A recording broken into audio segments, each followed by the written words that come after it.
13 दोष ऐसे हैं जिसके जीवन में होंगे तो उसको कभी शांति, कभी सुख, कभी ऐश्वर्य ये टिकेगा नहीं और दुर्गति निश्चित हो जाएगी। बहुत ध्यान से सुने। एक श्लोक में 6 दोष और दूसरे श्लोक में 7 दोष। उपासक को कभी इन दोषों को अपने अंदर टिकने नहीं देना चाहिए। और जो संसार के मार्ग में चल रहे, अगर इन दोषों में चलेंगे तो हुआ जो आपके पुण्य कर्मों से ऐश्वर्य है भी वो नष्ट हो जाएगा। आप दुख, चिंता, शोक से ग्रसित होकर बड़ा दुख में जीवन व्यतीत करेंगे और आपकी गति बिगड़ जाएगी, दुर्गति हो जाएगी। विकत्थनः स्पृहायुर्मनस्वी बिभ्रत कोपम चपलो अरक्षणश्च एतान् पापाः षण्णराः पाप धर्मान् प्रकुर्वते नोत्र सन्तः सुदुर्गे संभोग संविद विषमोति मानी दत्तानुतापी कृपणो बलीयान् वर्ग प्रशंसी वनितास्तु देष्टा एते परे सप्तनशंस वर्गाः। जो अपने मुख से अपनी बड़ाई प्रशंसा करता है, ये 13 लिख लो दिमाग में, डायरी में, क्योंकि ये नोट हो रहा है, आवाज डाली जाएगी, आप बार बार सुन, इनसे बचिए। अपनी बड़ाई, अपनी प्रशंसा कभी अपने मुख से नहीं करना, नहीं तो आपके पुण्य नष्ट हो जाएंगे, बुद्धि भ्रष्ट माने गिर जाएगी। अगर परमार्थ में चल रहे हैं तो भी, और व्यवहार में तो पुण्य नष्ट हो ही जाएंगे। बुद्धि गिरी हुई तभी ऐसी बात होती है। और यह दोष बहुतायत है, ये बहुत प्रभावशाली है। अपनी बड़ाई मारना, इसको देख लो, पकड़ो, सत्संग है। अपने मुख से कभी अपनी बड़ाई ना करना। अगर कोई अपने मुख से अपनी बड़ाई करता है तो उसके सुकृत नष्ट हो जाते हैं, बुद्धि भ्रष्ट माने गिर जाती, पतित हो जाती है, फिर निर्णय ठीक नहीं। अगर हमारा सारथी, हमारा ड्राइवर मूढ़ हो तो कहीं भी हमको गिरा देगा, तो वो बुद्धि भ्रष्ट मतलब गिर जाती है, निर्णय करने लायक नहीं रहती। अपनी प्रशंसा अपने मुख से करना। दूसरा, लोलुपता, ये वृत्ति नहीं होनी चाहिए। धर्म से चलेंगे, धर्म के द्वारा जो हमें प्राप्त होगा उसी से हम अपना भरण पोषण करेंगे। आपके बच्चे स्वस्थ होंगे, बुद्धिमान होंगे, परिवार में बहुत सुख और शांति होगी। भले दीपक की तरह जलो, बहुत काल तक रहेगी। लक्ष्मी जी भी आपके घर में बहुत काल, हम ये नहीं कहते कि बहुत नहीं, जितनी है बहुत सुख शांति से चलोगे। अगर लोलुपता करोगे, हिंसा, छल कपट, व्यभिचार, चोरी, ऐसे धन आ जाए, वो आएगा, लेकिन वो हाइलोजन की तरह आएगा, एकदम प्रकाश और फ्यूज, बिल्कुल अंधकार करके जाएगा। देख लेना, तुम्हारे जो सुख के हेतु हैं, तुम्हारा शरीर, तुम्हारे बच्चे, तुम्हारी पत्नी, तुम्हारा परिवार, उसको देख के तुम रात दिन जलोगे बिना आग के। ऐसे उनके आचरण होंगे, ऐसे उनके अंग होंगे, ऐसे उनके दिमाग होंगे, ऐसा उनका व्यवहार होगा। ये लोलुपता अगर उपासक में या किसी में है तो उसको नष्ट कर देती है। सावधान। तीसरा, यदि आपका अपमान होता है तो आपको उसे सहन करना होगा, उससे आपके पाप नष्ट हो जाएंगे।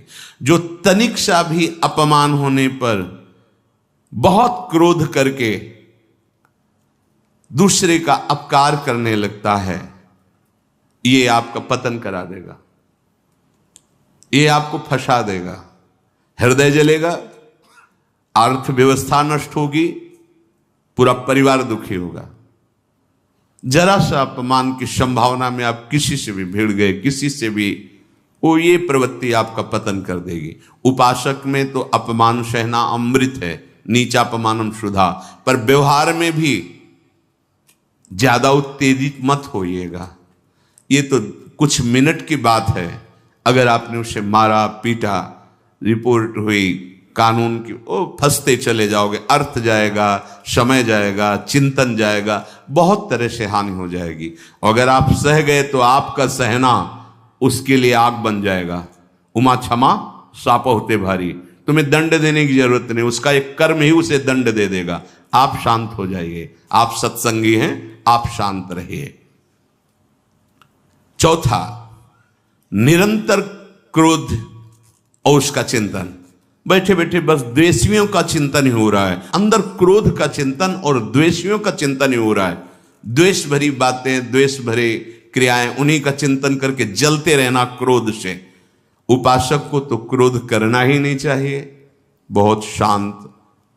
ठीक है, अभ्यास में कभी क्रोध हो सकता है, उसको फिर समन करो, अंदर से प्रायश्चित, जैसा कि अब गलती हुई, आगे नहीं करेंगे।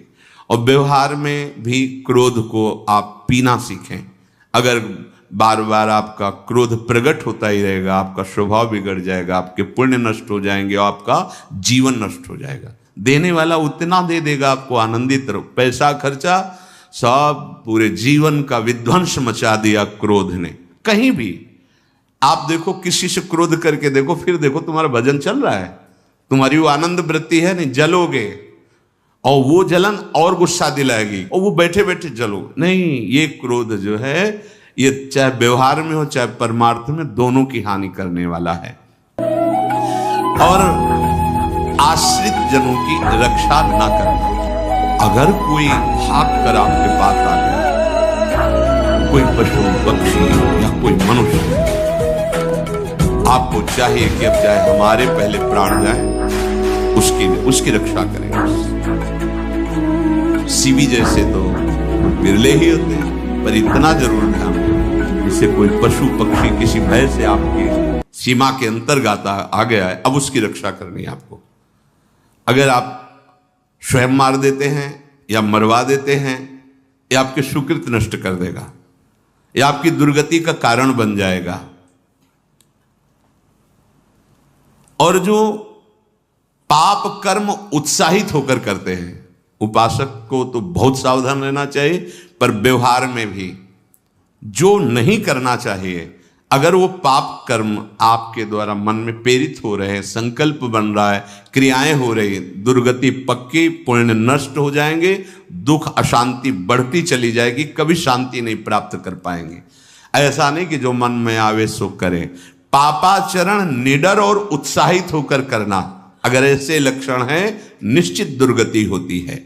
ये 6, अपनी बहुत बड़ाई करने वाला अपने मुख से, लोलुपता, तनिक से अपमान में सहन ना करने वाला, निरंतर क्रोधी और आश्रित जनों की रक्षा न करने वाला, और निडर हर्षित होकर पाप कर्म करने वाला। दूसरे श्लोक में 7 है, 6 7। 1, संभोग का ही चिंतन करना, संभोग में ही मन लगाना, संभोग दूसरी स्त्रियों के साथ करने की भावना रखना। संभोग, पहला है संभोग। रात दिन बैठे बैठे बस यही चिंतन करना, गंदी बातों का, गंदी बातें देखना, गंदी बातें सुनना, गंदी बातों का चिंतन करना। फिर अन्य माताओं बहनों के प्रति काम दृष्टि से देखना, कोई आ जा रही है तो दृष्टि से, काम भाव से देखना, भोग बुद्धि से देखना, निश्चित पुण्यनाश दुर्गति।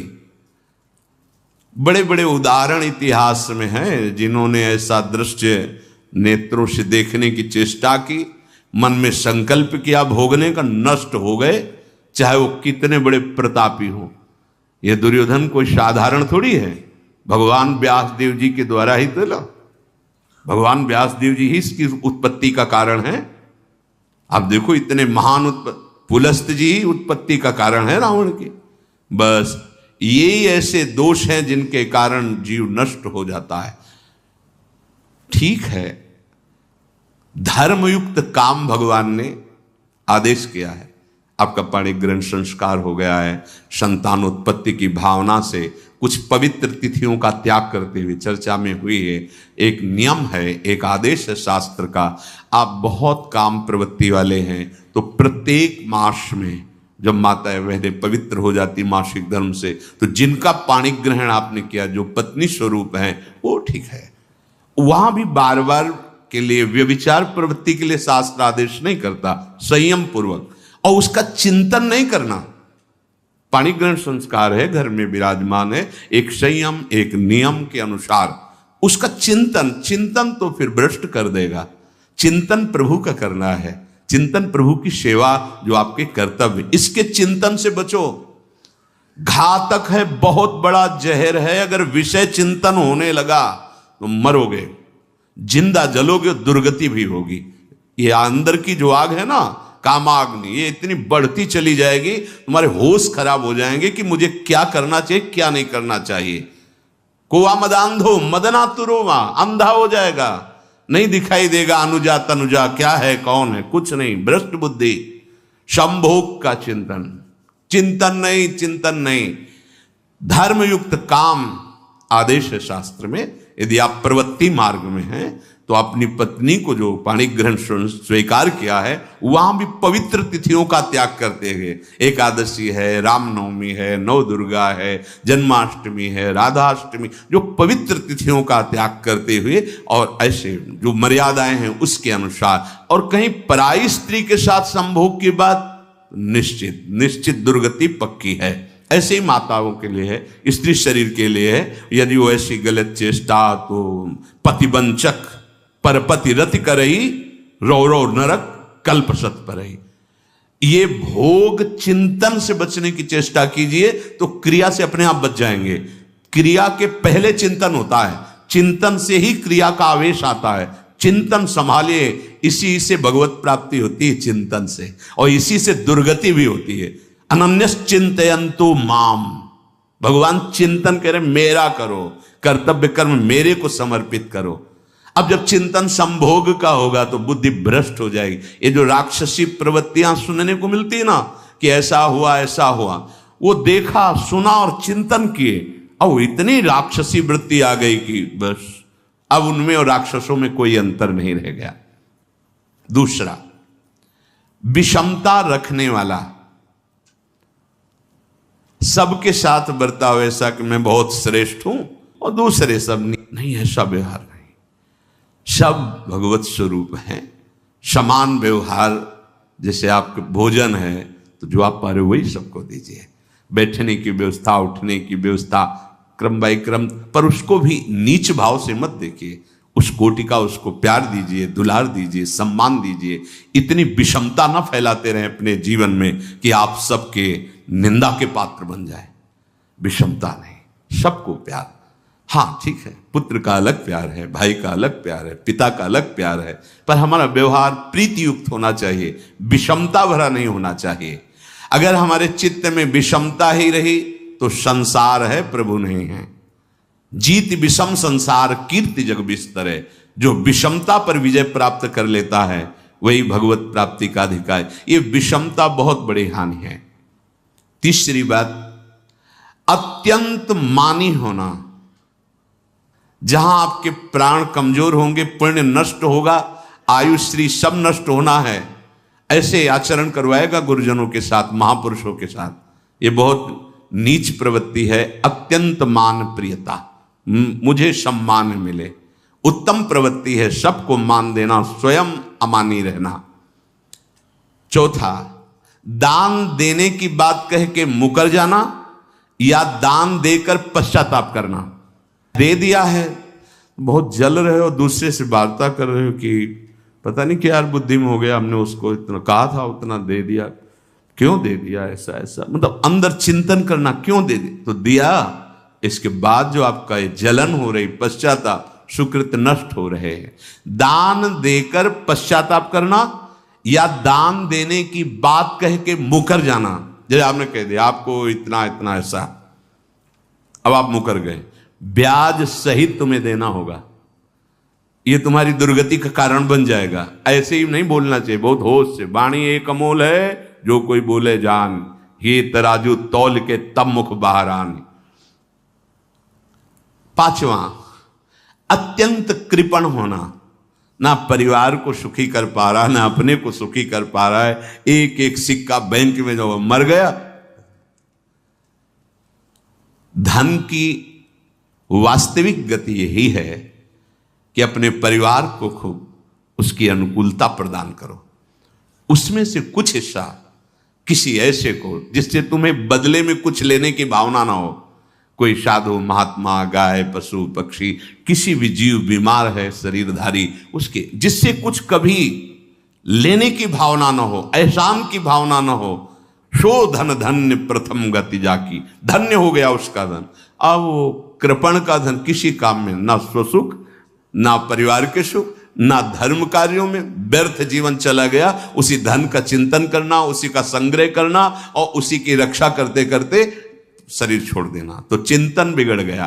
तो कह रहे हैं जो कृपणता है और अर्थ और काम की प्रशंसा, उसी की चर्चा, उसी का चिंतन, रुपया और भोग, उसी की चर्चा कर, जहां बैठे रुपया की चर्चा, भोग की चर्चा, जहां एकांत में बैठे उसी का चिंतन, कैसे रुपया बढ़े, कैसे भोग मिले।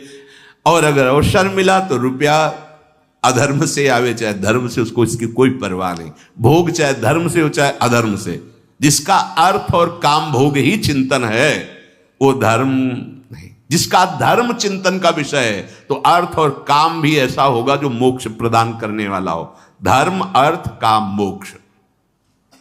और जो बालक, स्त्री, पागल, असहाय, जो इनकी रक्षा न करके इनकी हानि करता है, दुर्गति निश्चित है। माना आपकी पत्नी है, उसका स्वभाव बिगड़ा हुआ है, क्रोधी है, कटु वचन बोल, लेकिन आपके ही प्रारब्ध के लिए, माना आपका पति ऐसा स्वभाव वाला है, पर आपके ही प्रारब्ध से तो संयोग बना है आकर, अब इसका निर्वाह कर ले जाओ तो पवित्र हो जाओगे दोनों। और अगर झगड़ा और लड़ाई और मारपीट और कहीं हिंसादि के रूप में उतर गए तो फिर और करनी बिगड़ गई। बालक है, आप उसको ज्ञान नहीं कि आप पवित्र है, क्या आप पवित्र है, उसको ज्ञान नहीं कि आप उसके साथ व्यवहार अच्छा कर रहे हैं कि बुरा कर रहे हैं। रक्षा करनी है आपको, शोषण नहीं करना। कह रहे हैं स्त्री, बालक और पागल, जिसे विक्षिप्त है, पागल है, आपको रक्षा करनी है। बन जाए तो उसको भोजन, ऐसा नहीं कि ईंट मारो, उसको अपमानित करो, उसकी बुद्धि खराब है, प्रारब्धवशात खराब हो गई है। तो शास्त्र आज्ञा करता है स्त्री, बालक, जैसे पागल, विक्षिप्त आदि हैं, असहाय है, असमर्थ है, बूढ़ा है, वो आप सेवा भी करो तो वो गाली दे सकते हैं, उनकी बुद्धि बिगड़ गई। आपको उनको दंड नहीं देना, मारना नहीं है आपको। मान लो आपके बड़े बूढ़े बुजुर्ग जन हैं, आप सेवा भी कर रहे हो तो आपको कटुवचन बोल सकते हैं, आपकी निंदा कर सकते हैं, लेकिन आपको उनके साथ व्यवहार सद करना है।